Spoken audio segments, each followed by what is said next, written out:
こんにちは。システム組み立てチャンネルの大滝と新森です。今日は4部作目の3つ目ということで、ツール選考をしてた導入システムの極意ということで、ベンダー任せの落とし穴とツール選定のコツっていう内容をお届けしていきたいと思います。ベンダーさんとか同じ同業他社さんからは、言ってくれないのっていう内容はあるかもしれないんですけど、ユーザー目線に立ったベンダーの選び方を惜しみなくお伝えしていこうと思っております。今日この動画を見ていただきたい方はこういう方です。これまでツール選びをベンダーに任せちゃって失敗して散々なことになった経験がある方、そしてそのツールを選ぶ時のベンダーさんの選び方とかを紹介されたベンダーがひどい対応をしてしまったみたいな経験がある方、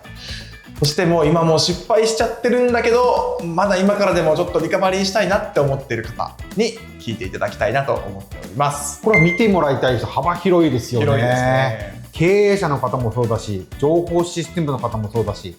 現場の方にも見てもらいたいなと思ってるので、多く広く深く届けたいと思ってますので欲張りさんですけど、成果努力で作られる。早速スタート。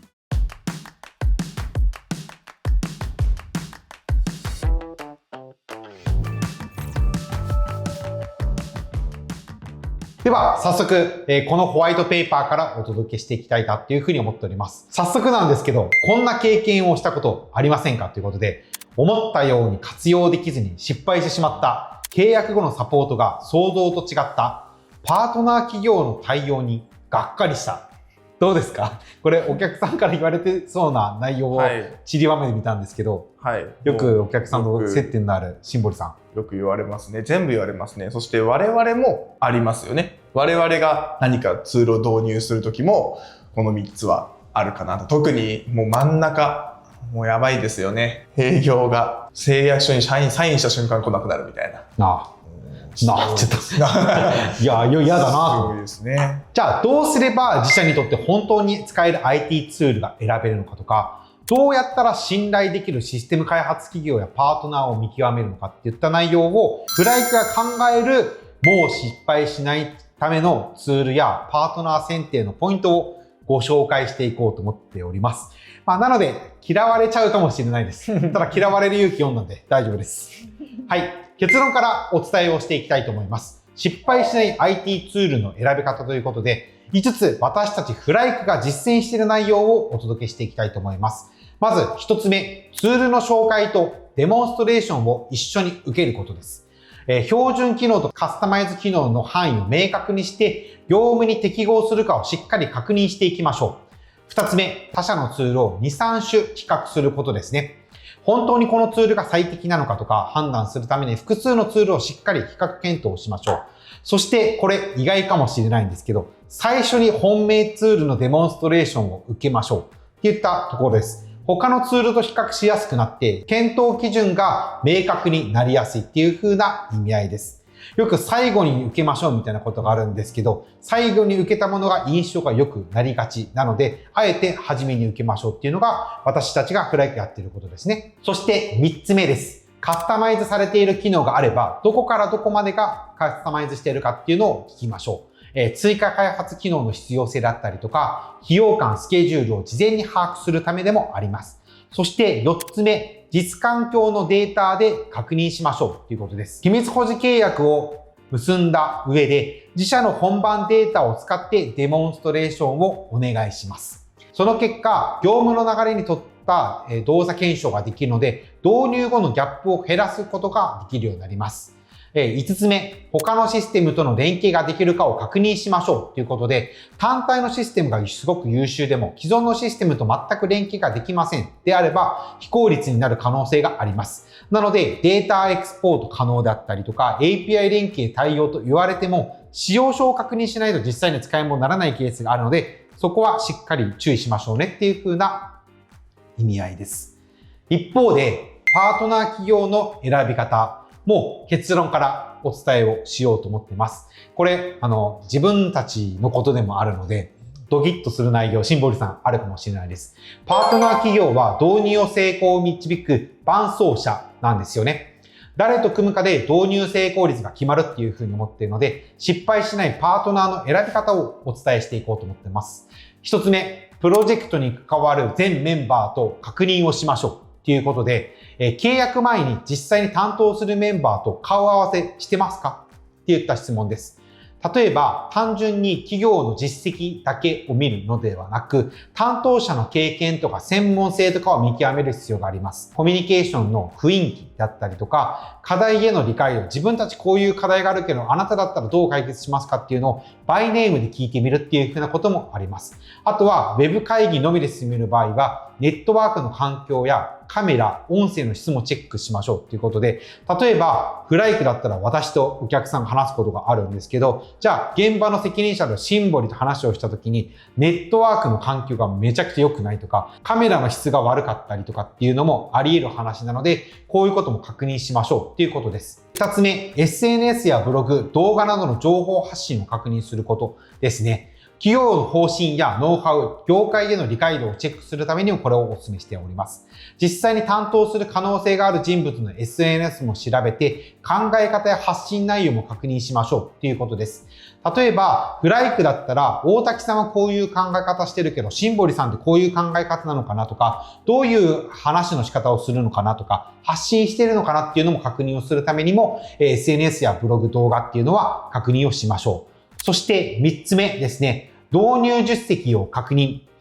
同業他社ではなく、異業種の事例もチェックをしましょうということで、業界特化の企業だから安心しますっていうことではなく、課題解決のアプローチができるかっていうのを見極めるためにも、他業種の事例を確認することをお勧めしております。異業種でも同じ課題が解決した実績ある企業っていうのは、視野が広くて柔軟な対応が期待ができます。そして最後ですね、これはシステム導入が終わった後、伴走者っていう風な意味合いで、サポート体制と契約内容、請負契約なのか、準委任契約かをしっかり確認しようということで、トラブル発生時の対応範囲や責任の所在を事前に確認するっていう風なことだったりとか、追加対応が必要になった場合の費用感、変更手続きの流れを確認しようっていうことで、このパートナー企業の選び方をお話をしてきましたが、どうですか？このパートナー企業の選び方。良きだと思います。良きで。良きだと思いますね。私、嫌いなのはカメラオフで参加してくる、特に偉い人たち。営業担当がいて、その上司みたいな、このアドバイス的な感じで参加している偉い人たちが、カメラオフだったら私はもう、この人たちからは買いたくないなって思っちゃいますね。ね、わかるな、それ。でも、大企業にあるあるですよね。で、偉そうなことを言ってるのに全然内容ちんぷんかんぷん、お前なんでそれ言ってんのみたいな人たちいるので、僕もしないんですね。で、ちなみにこの失敗しないパートナー企業ってどうやって資料を作ったかっていうと、僕が大切にしていることを書いたんですよ。うちってアウトソーシング結構してるじゃないですか。はい、資料作りもそうだし、動画の編集もそうだし、あとはマーケの戦略を作るところも外部に委託してるし、ってなった時に、初めにプロジェクトメンバーと合わせてもらってるんですね。あえて言ってます。営業担当っていいことしか言わないんですよ。で、実際にプロジェクトのメンバーは、配属ガチャじゃないけど、今空いてる人を適当にアサインしますみたいな企業さんも中にはいらっしゃるので、なので、プロジェクトをする前に、例えば今月までに決めるんだったら、どういうふうな人をアサインできますかっていうのを聞いた上で、じゃあその人と1回30分とか合わせてもらえますかっていうと、断る人はほぼいない。で、実際に話してみて、この人だったら、なんかオープンマインドで話せるかなみたいなことを結構聞いたりとか、その人のバックボーンとか聞いたりします。どういうふうなことの経験値があるかみたいなことを聞いたりして、この人だったら任せそうだなみたいなことを結構聞いたりしますね。確かに会社と契約してるというものの結果、誰が担当してくれるかですもんね。プロジェクトは人なので、重要視してますね。資料ダウンロードはこちら。では、ここから具体的なお話をしていきたいなと思ってるんですけど、こういう企業さん結構多いと思うんですね。ツールに関する正しい知識を持っているベンダーに完全に任せておけば大丈夫。例えば、お客さんがフライクのシンボリさんに全部任せれば大丈夫って思ってる企業さんは、僕は危険だと思ってるんですよね。フライクが危険とかお客さんが危険。じゃあ、そのなんでかっていうのをお話をしていきたいなと思ってるんですけど、これね、我々フライクでもやりがち、やらないんですけど、やらないようにしてるからやらないんですけど、3つの落とし穴があるっていうふうに思っております。まず1つ目は、ツールやサービスは優れていても、最終的にプロジェクトっていう人が関与するため、運要素、配属ガチャと同じですね。プロジェクトガチャがあります。2つ目、ベンダーの魅力的なデモンストレーションに惑わされて、実際の導入後の運用を想定できていない場合もあります。これはベンダー側があえて想像していないということもありますね。3つ目、パートナー選定の基準が甘く、紹介や評判だけに頼り切ってしまっている。どうですか？ありますよね。この人に紹介されたからもういっかみたいな、ダメですね。私はベンダーが紹介した企業だから大丈夫と思ってるのは嫌なんですね。あんまり言えないけどさ、我々がベンダーからの紹介だけで頼ってるんだったらお金で解決しようって思うじゃん。例えばごますりしたりとか、お土産持って行ったりとか、飲み会で接待したりとか、そういう感じでツールのベンダーがパートナー企業となんだろうな、癒着とは言っちゃいけないけどさ、癒着してる場合もあるので、この3つ目っていうのはしっかりと判断基準を厳格に持ってほしいなっていうふうに思っております。ただ、しっかりお伝えしたいのは、ベンダー側はクライアント企業のシステム導入を失敗させようって思っているわけではないんですよね。ベンダーの立場とユーザー側には期待値っていうのが乖離してるんですよね。なので、その乖離を解消するために、まずは IT ツールベンダーのビジネスコードをしっかり理解しようということで、私がもともと IT ツールベンダーにいたので、その知見をお話をしていこうかなっていうふうに思っております。落とし穴の1つ目からご説明をしていくんですけど、最終的に人が関与するため、運要素があるよっていうふうな意味合いなんですけど、成功と失敗の要因っていうのを大きく分けてこの3つあるなと思ってて、担当コンサルタントやエンジニアのスキルや経験のばらつきがあるっていうことを理解してほしい。そしてベンダー企業の中でも担当者の当たり外れがあるんですよね。大企業だから担当者の当たり率が高いっていうのも私はないと思ってます。もう単純にガチャです。ダメガチャじゃないガチャですね。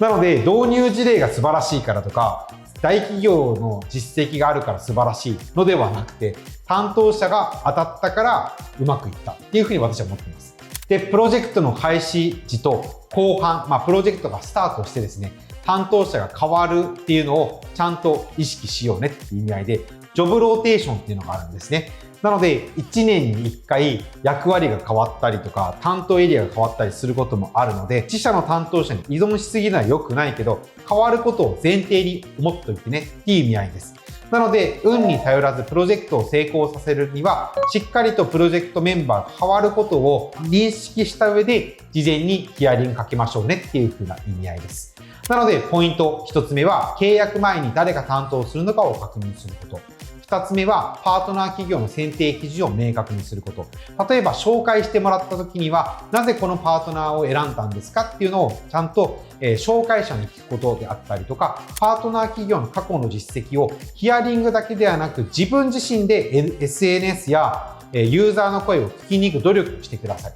なので、ブログや動画をしっかり把握することとか、紹介したからその人に決めるっていうふうなことではなく、複数のパートナーをちゃんと比較検討して相性のいいパートナーを選んでください。そして3つ目は、プロジェクトの進め方を担当者任せにしない、丸投げしないっていうことで、あくまでシステム導入とかプロジェクトっていうのは、自社の課題を解決するためなので、自社の責任範疇っていうことをしっかり把握した上で進めることですね。落とし穴の2つ目なんですけど、ベンダーの魅力的なデモンストレーションに惑わされ、実際の導入後の運用を想定できないっていうことなんですけど、これはですね、シンボリさん、契約前の商談で美しいデモンストレーションを見て、実際に導入してみると思ったのと違うっていうケースっていうのは、後を絶ちませんっていうふうなことを書いてるんですけど、これどう思いますか？あれ本当美しいですよね。いや、何がそうですか僕は分かんないんですけど。あれ何なんですかあれ？あれ？いや、精鋭された人たちが大量のお金をつぎ込んでデモンストレーション環境です。あれやばいですよね。あんなの見せられたらそらねいいなって思いますよね。詐欺ですあれは。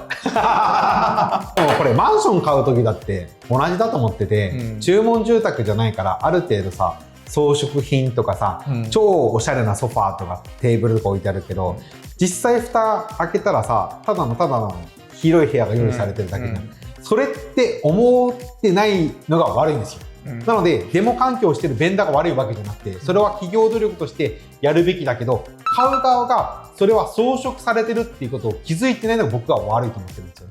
なので次のポイントにもご紹介をしていきますが、ちゃんと自社の課題を整理して発生前後の業務フローを明確に伝えて、これだったらお宅のシステムだったらどうなりますかっていうのをちゃんと聞くべきだと思うんですよね。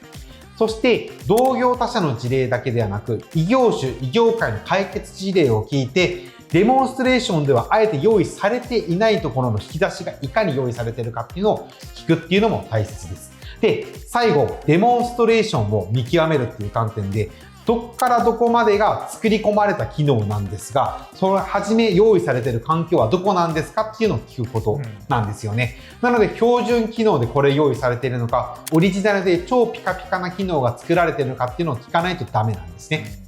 なのでこれをしっかりすることが落とし穴にはまらないことなんですよね。某ベンダーの企業の方はこれ見てドキッとするでしょうね。ごめんなさい。でもこれが大切な情報と僕らは思ってます。落とし穴3つ目です。パートナー選定の基準が甘く、紹介や評判だけで頼り切ってしまうってことなんですけど、パートナー企業、開発ベンダーとか導入支援企業とか SIR って言ったりするんですけど、パートナー企業ですね。の選定において紹介や評判だけで決めてしまうと失敗のリスクがありますっていう風な意味合いなんですけど、パートナー企業の目的って何でしょうねっていう風なことなんですけど、もしかすると自社サービスの利活用促進、追加の契約を取りたいとか、IT ツールの契約継続をしてもらいたいとかっていう風なところが目的になっている可能性がありますよねっていう風な意味合いで、これどういうことかっていうと、IT ツールを利活用してユーザー側がより使いやすい環境を整えるっていうのを掲げてるかもしれないんですけど、裏目的があるかもしれないっていうことをしっかり抑えましょうっていう風な意味合いです。なのでこの落とし穴に引っかからないためには、まずパートナー選定時は何を期待しているかっていうのを決めましょう。標準的な利活用の説明ができるのか、2つ目が自社の課題に即した設定や運用のアドバイスができるか、そして3つ目が他社での利活用事例を共有してくれるか、そしてポイント2っていうのは契約更新、追加契約の判断基準を決めておくことですね。まず契約更新をするしないの条件を社内でしっかり決めておくことです。実際に業務改善が進んでなければ、そのシステムを解約するっていうのを、決めておく必要もありますし、ツールが想定した効果を発揮しているかっていうのを、どのタイミングで判断するかです。よく費用対効果を考えましょうっていうことをよく言われるんですけど、導入していないのに費用対効果を考えるのは私は絵に描いた餅にしかならないと思っています。その絵に描いた餅が、どのタイミングで、じゃあ実際の費用対効果を考えるべきなのか、半年後なのか、1年後なのかっていうのを決めておきましょうっていう風な意味合いです。そして追加契約を本当に必要なのかを冷静に判断しましょうっていうことで、便利そうだからこの IT ツールを契約するのではなく、他のサービスを提案された時には、業務全体の視点で本当に必要があるかっていうのを考える必要があります。これ IT ツールベンダーはその IT ツールだけではなく他の IT ツールをレパートリーとして持っているので、一つ契約があれば提案コストがなくなるので違う IT ツールを提案したくなるんですよね。それが IT ツールベンダーの役割だからなんです。それが IT ツールベンダーの経営層から言われていることで、既存企業さんからのアップセル、クロスセルをどれだけしましょうっていうのが、その既存営業には目標値として課せられているので、しなくちゃいけないことなのをしているので、ユーザー側としてはしっかりそれが必要かどうかっていうのを見極める必要があります。ここまでがベンダー任せにすると陥ってしまう3つの落とし穴についてお話をしてきましたけど、ご感想をお願いします。世の中に出てないですよね、こういう情報って。刺されるからじゃない嫌われちゃうし、紹介できないしたくないなって思っちゃうからじゃ、ベンダー側がフライクに。いや、これすごく勉強になるコンテンツだと思いますね。今から導入しようとしてる人たちとか、してるけどこのベンダー大丈夫かよみたいな企業さんとか、なんか勉強する場所がないっていうか、ネットで調べても出てこなさそうな情報だと思うので、すごくなんか有力っていうかいい情報だなと思って聞いてました、提供する側ではなくお客さん目線で、ありがとうございます。もしフライクに調査してほしい IT ツールやこういう IT ツール使いたいんだけどどう思うみたいなのがありましたらコメントしてください。ではこの動画の最後のコンテンツですね。フライク流 IT ツールパートナー企業の選び方ということで、結論からお伝えをしたんですけど、この内容ですね、先ほどもお伝えした内容なので、さらっとお伝えすると、失敗しない IT ツールの選び方は、1つ目、ツール紹介とデモンストレーションを受けること。2つ目は、他社ツールを2、3比較すること。3つ目は、カスタマイズされている機能があれば、どこからどこまでかっていうのを確認すること。4つ目が、実環境のデータを確認すること。5つ目が他のシステムとの連携ができるかっていうのを確認すること。そして、パートナー企業の選び方。これも先ほどお伝えしました。4つあって、1つ目はプロジェクトに関わるメンバーを確認する。2つ目は SNS やブログ、動画などの情報発信を確認する。3つ目は導入実績を確認するなんですけど、同業他社だけではなく、異業種の事例があるかどうかっていうのを確認すること。そして4つ目はシステムを導入したその先ですね。サポート体制と契約内容も確認するっていうのを記載をしてます。これはフライクが実際にパートナー企業を選ぶ選定基準でもあるんですけど、もうほんと何回もお伝えしているように、プロジェクトは企業に任せてるんですけど、人によって大きく変わります。その人がどれぐらいの実績があるのか、その人がその周りのメンバーとどれぐらい情報交換ができるかっていうのもすごく大切なんですよね。なので、プロジェクトメンバーがどういうふうな人がアサインされるのか、そして保守、サポートがどういうふうな契約体制になってるかっていうのもしっかり確認をしないと、できる営業マン、かっこいいデモンストレーションがうまいお話上手な営業マンで選んだら失敗しますよっていうふうなことなんです。まあ、フライクで言うとさ、僕おしゃべり好きじゃないですか。僕だけを見て選ぶと失敗するので、僕だけではなく、シンボリとか他のメンバーも入ってもらってるっていうのはそういう理由でもあるんですけど、選ぶ側からすると、これ、どんな印象ですか？このパートナー選びの進め方。いやでもなんかちょっと質問とは違うかもしれないですけど、やっぱり事前準備をちゃんとして臨みなさいってことなのかなって私は捉えてて、ベンダーさんからツールの紹介を受けるときって、まあ聞く側だから何の準備もせずにとりあえず受けて、ああこんなことできるんだ、こんな会社紹介ねみたいなではなく、その企業さんのことを事前に調べて、そのツールのことを調べた上で、ちゃんと自分たちがこのツールは良くてもこの企業さんと合うかどうかみたいなところもある程度こう当たりをつけた上で臨まないとなっていうところが、私が今日これを聞いてて、ちゃんとやらないといけないなって思ったポイントでした。フライクの事前準備って2時間の打ち合わせだったらだいたい45分ぐらいは事前準備してると思うんですよね、内部構想的に、何をしてるかっていうと、想定してる質問とかこのポイント聞きますよみたいなことをフライクでは絶対事前準備してるわけじゃないですか。ユーザー企業さんとその IT ツールベンダーと3社で打ち合わせするときって、フライク側からお客さんに聞きたいことってありますかとか、ポイントって何ですかって事前にチェックしてるじゃないですか。最悪なのがこの前あったんですけど、今日の打ち合わせどういうことをお聞きしたいですかって、うちが選ばれる側としてね、聞いたら、いや何も想定してませんでしたとか、何も事前準備してませんでした、じゃあ以上でみたいな何を聞くかどうか分かってないまま僕喋り続けていいんですかと思って、とりあえず10分喋りますと、その後の50分は聞きたいことあったら聞いてくださいっていうスタンスを取ってるんですね。ただ事前準備しないのってようお金出すつもりでいるなってすごく思います、自分の大切な家選びだったら、今日こういうところ見ようとか、奥さんとこういうところ話をしとこうとか、子供にこういうことってやりたいとか事前に準備するじゃん、でもなんででしょうね、 IT ツールだったら人のお金だからなのかな、結構適当に選ぶじゃないですか。そうですね。もうそれでなんか今話してて腹立ってきましたちゃんと事前準備して。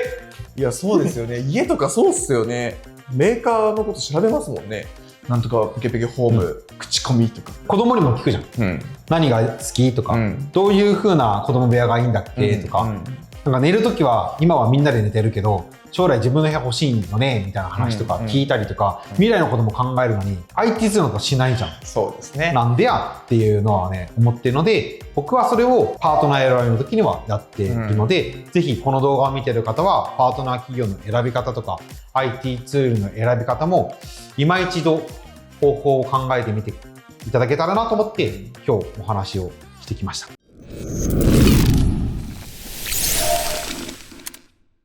今日の動画はここまでです。ここまでお聞きいただきましてありがとうございました。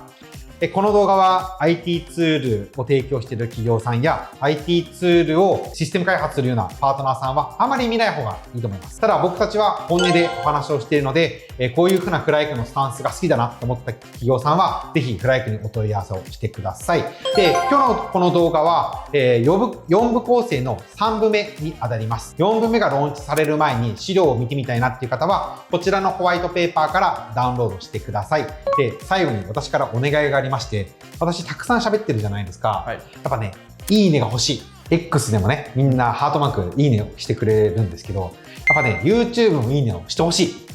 なのでぜひいいねと、4部目を見たい方はチャンネル登録もよろしくお願いします。次の動画もたくさん撮りますのでお楽しみにお待ちください。バイバーイ。